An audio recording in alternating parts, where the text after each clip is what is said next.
kathang-isip o piksyon. Ano nga ba ito? Ang kathang-isip o piksyon ay isang anyo ng salaysay na hindi nakabatay sa katotohanan. Ito ay haka-haka at imbento lamang ng may akda. Ito ay pantasya lamang. Hindi makatotohanan ang mga tauhan at pangyayaring naisulat dito. Halimbawa ng kathang-isip o piksyon ay ang alamat, kwentong bayan, pabula, nobela, epiko at iba pa. Narito ang ilan pang halimbawa ng kathang-isip o piksyon na teksto o akda. Si Pagong at si Matsing.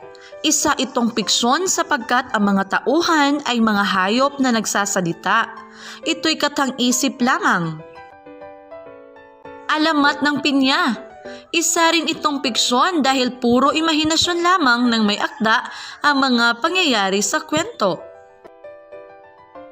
Ang Engkantada ng Makulot. Ito ay halimbawa ng kathang-isip dahil ang mga pangyayari dito ay imbento lamang ng may akda. Ngayon ay pag-uusapan naman natin ang tungkol sa di kathang-isip o di piksyon.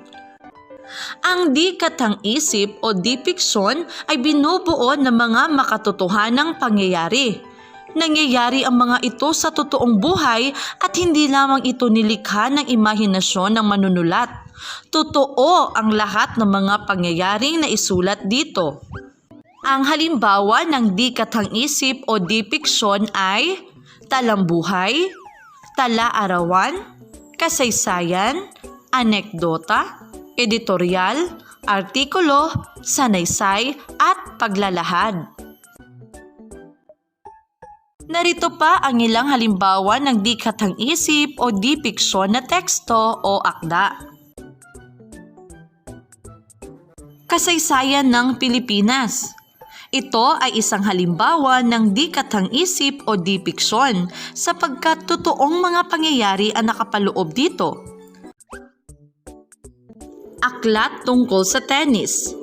Ito ay isa ring halimbawa ng di piksyon dahil nakapaloob dito ang mga panuntunan, patnubay at mga pamamaraan sa paglalaro ng tennis.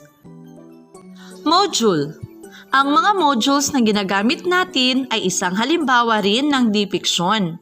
Ang mga konseptong nakapaloob dito ay totoo at impormatibo. Sa katunayan, may mga eksperto na katalaga upang suriin ang mga ito.